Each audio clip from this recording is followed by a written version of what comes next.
Hello everyone, আসসালামু আলাইকুম। It's me Rituparna. Welcome back to my another blog. এই ব্লগটা আমার জন্য একটু অন্যরকম, কারণ আগের বছরও রমজানে আমার মা আমাদের সাথে ছিলেন, আর এই বছর রমজানে আমার মা আমাদের সাথে নেই। মানে কি অদ্ভুত! আসলে এটাই দুনিয়ার নিয়ম, আমাদের সবাইকে একদিন না একদিন এই দুনিয়া ছেড়ে চলে যেতে হবে। যাই হোক, এই জুম্মার দিন মানে হচ্ছে শুক্রবারে আমার মায়ের নামে আমরা 4টা মসজিদে ইফতারি দিয়েছিলাম আলহামদুলিল্লাহ। তো আগের দিন রাতে আব্বু আর হচ্ছে বাবুর্চি ভাইয়া দুইজনেই হচ্ছে যে বাজার থেকে সব বাজার করে নিয়েছিল, লিস্ট নিয়ে যে যা যা লাগবে। তো আমরা হচ্ছে দিচ্ছিলাম চিকেন বিরিয়ানি। তো আব্বু এখানে অনেকগুলো মুরগি কিনে এনেছিল, সেগুলো সব ব্যাগ থেকে আমরা বের করছিলাম। আর এনেছিল 3 বস্তা পোলাও চাল, আরও হচ্ছে এখানে অনেক ধরনের বাজার টাজার ছিল। ওই মুরগিগুলো আজকে রাতেই হচ্ছে কেটে রেখে দিবে, সকালে যাতে তাড়াতাড়ি কাজ কমপ্লিট করতে পারে। আর এই যে বাবুর্চি ভাই ড্যাগ নিয়ে চলে এসেছে, এখন মুরগি কাটাকাটি সব শুরু করবে। তো আমরা হচ্ছে ওনার সঙ্গে সঙ্গে হেল্প করছিলাম সবাই মিলে, যাতে তাড়াতাড়ি কাজটা হয়ে যায়। বলো, আমার ভিডিও করতে আমি বড় রাঁধুনি, আমি রান্না করে খাওয়াই আমাকে বাড়ি সময় তাই খাতি পারবে না কেউ? খাতি পারবে না কেউ? বাবা খাই আর সাবেন আমার নিজের কথা আমি নিজে বলতেছি, আমার রান্না ফার্স্ট ক্লাস। যে নিজে সুনাম নিজে করে তার রান্না ভালো হয় না। খাই নাই বুঝে সুন্দর আছে তো কাটাই Yes, my feelings. আমাকে বাড়ি এদের পেটে টাকা কারণ আপনারা আমরা কি করব? কি কাকি মিল না দেখ, ওই দিনকে ওই যে আমার বিশি গিরিলের সাথে কাইটা গেছিল, এই আমার হাতে দাগ। সে দাগানো যায় হ্যাঁ, মনে হচ্ছে কিটা কোপ মারি। তাহলে উস্তে আর এ দাগ যাবে না। উস্তে পাতা যাবে কেমনে উস্তে যাবে? পাতার কাঁচালুত খাবো, আপনারা যদি না যায় তখন আপনি আমারে দাগ চলে যাবে উস্তে পাতা কাঁচা হলুদ। হ্যাঁ 500 টাকা দিবেন আমারে। এ দাগ মাংসের ভিতরের দাগ, এ দাগ যাবে না। যাবে শিওর? সিলিংদি আছে নিজে আচ্ছা, যদি তুমি আপনারা 500 টাকা হ্যাঁ দেবো দেবো 500 ধরে 1000 টাকা দেবো, তুমি যাবে দাগ যাতে পারে। সেখানে খাতি হবে। ওকে ফাইন, খাবো আমি। ঠিক আছে কালকে ঠিক আছে, কালকে কথা নিচ্ছি কিন্তু। ঠিক আছে, তাহলে তুমি আমার বানাই দিয়ে শুরু করো। আর এই যে এখানে আনোয়ার ভাই হচ্ছে মুরগি কাটা শুরু করে দিয়েছে। তো বড় আপু, তারপরে শোভা আপু, আমি সবাই মিলে হচ্ছে ভাইয়াকে হেল্প করছিলাম।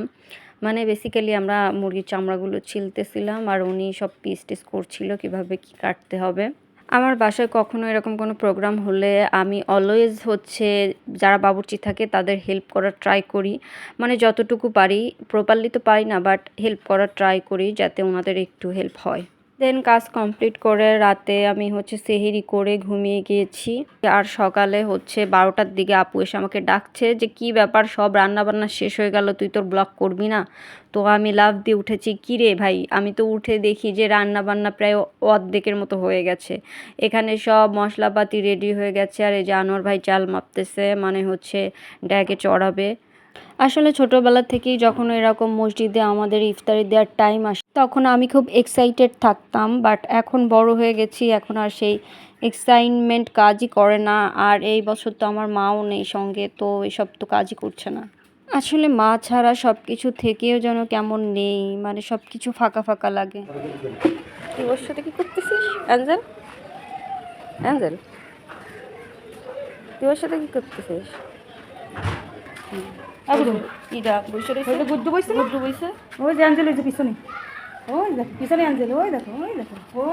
এখানে আদা রসুন টসুন এগুলো বাটা, পেঁয়াজ কুচি ছিল, আর ছিল হচ্ছে একটা স্পেশাল মশলা, এটা হচ্ছে রাঁধুনিতে সিক্রেট। আর এখানে হচ্ছে ফিলিক্স এসে কান্না করতেছে, ও মাংসের ঘ্রাণ পেয়েছে, ওর এখন মাংস খাইতে হবে। সো ভাজা মাংস জানোয়ার ভাই ওর জন্য নিয়ে আসছে, আর ওকে এখন খাইতে দিবে। এখন শুধু ফিলিক্সকে খাইতে দিলে হবে? এখন অ্যাঞ্জেলও চিল্লাইতেছে যে ফিলিক্সকে দিতেছে, আমাকে দিতেছে না। পরে অ্যাঞ্জেলকেও দেওয়া হয়েছে খাইতে। দেন ওদের খাওয়া দেখতে দেখতে আমার ঘুম ভাঙা চোখে আমি হচ্ছে একটু দেখছিলাম যে কিভাবে কি রান্না করছে, আর যাতে আমিও ইন ফিউচার ট্রাই করে এরকম সুন্দরভাবে রান্না করতে পারি। যদিও হয় না, আমি যেটাই যখনই রান্না করতে যাই ট্রাই করি সেটাই নষ্ট হয়ে যায়। যাই হোক, সবার দ্বারা যে সব কিছু হবে এরকম কোনো কথা নাই। তো আমি যদি সুন্দর করে রান্না না করতে পারি তাতে কীই বা হয়েছে, আমি কিন্তু অন্য সব কাজ অনেক সুন্দর করে করতে পারি। যাই হোক, আমরা এখানে রান্না করতে করতে দেখলাম যে আমাদের নিচের ভাড়াটিয়া রত্না ব্যাগ ভরে ভরে বাজার করে এনেছে। তো আমি বলতেছিলাম থাকিস হচ্ছে একা, ওর হাজব্যান্ড হলো ঢাকায় জব করে, ও আর ওর মেয়েই থাকে, তা এত বাজার দিয়ে কী করবে? রত্না তো হচ্ছে বড়লোক মানুষ, ভিআইপি বাজার করে চলে এসছে। আয় তুলি আয়, আসবি না? তোরা ভাইরাল করে দেবো।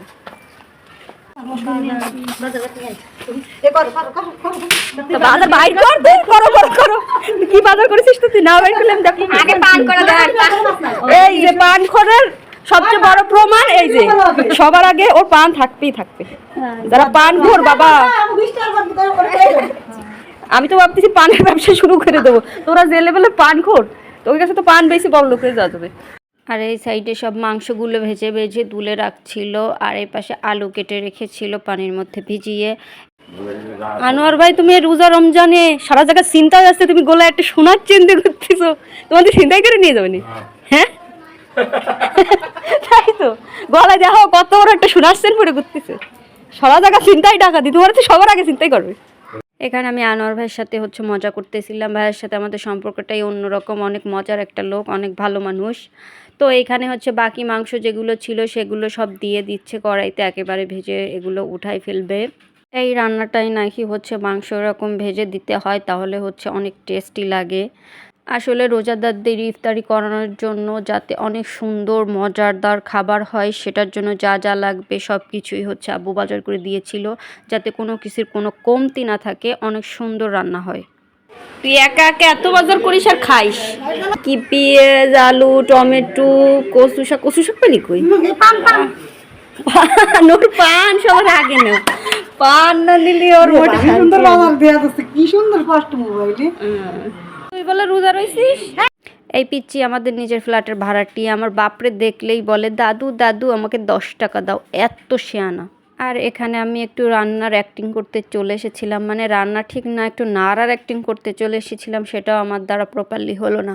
মানে এত তাপ আর এত গরম, ভাই কেমন ইনরা রান্না করে ইনরাই জানে।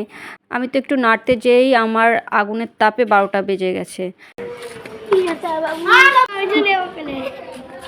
ব্যথা হবে সাইডে দে।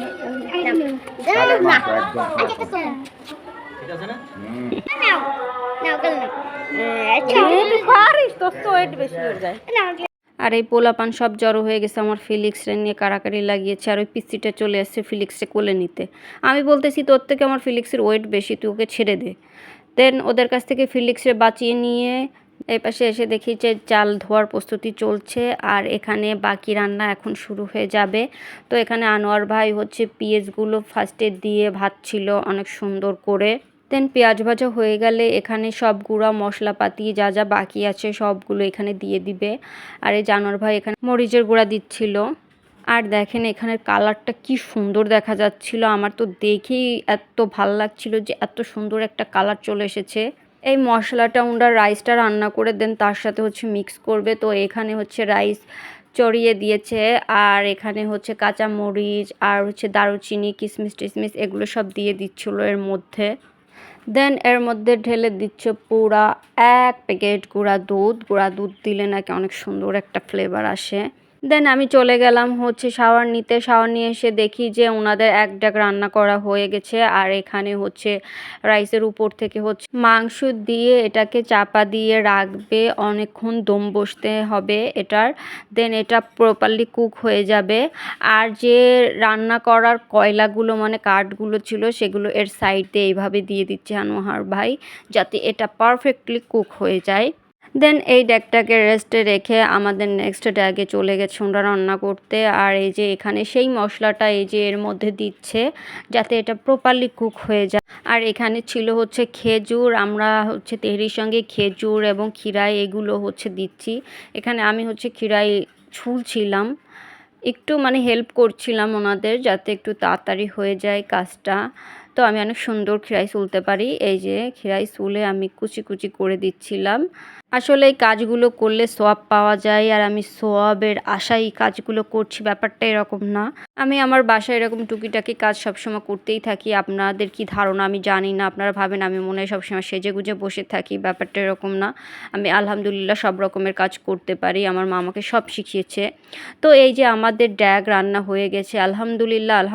আমরা 4টা মসজিদে এই ইফতারিটা পাঠাতে পেরেছি। আর ড্যাগ থেকে অল্প কিছু খাবার আমরা উঠিয়ে রেখেছিলাম, কারণ আমাদের আশেপাশের প্রতিবেশী সবাইদের বাড়ি আমরা খাবারটা দিয়েছি। আর এখানে এই যে ড্যাগ আমরা সবাই ভ্যানেতে উঠাই দিলাম। ও সবাই মিলে 150? ওই তো 200 250 খাতি পারবে আমার বেশি। 250 খাতি পারবে, যা বাটা আছে। আমাদের এখানে যে এতিমখানার মাদ্রাসাটা আছে ওখানেই খাবার পাঠিয়েছিলাম, আরও আমাদের মসজিদ আরও পাশে 2টা মসজিদে দিয়েছিলাম। তো সবাই আশেপাশে প্রতিবেশীদের দিয়ে টিয়ে ইফতারির টাইমে যে আমরা চলে এসেছি, এখন ইফতারি করব। তো এখানে দোয়া পড়ছিলাম আর আমার মায়ের জন্য দোয়া করছিলাম। আপনারা সবাই রোজার মাসে আমার মায়ের জন্য একটু দোয়া করবেন, যাতে আমার মা আল্লাহর কাছে অনেক ভালো থাকে, শান্তিতে থাকে। মাদ্রাসায় যে দিছে তো কাকা এ তো সেহেরি তো খাইছে দুই বেলা খাই যায়। আলহামদুলিল্লাহ সব মসজিদে অনেক সুন্দরভাবে ভরপুর খেতে পেরেছে। আর আমার মায়ের নামে আমরা আরও আরেকদিন হচ্ছে আমাদের মসজিদে ইফতারি দিব ইনশাল্লাহ। তো আজকের ব্লগটা এই পর্যন্তই ছিল। আমার ব্লগ ভালো লেগে থাকলে আমার সঙ্গেই থাকবেন। দেখা হবে নেক্সট ব্লগে। ততদিন সবাই ভালো থাকুন। আল্লাহ হাফেজ।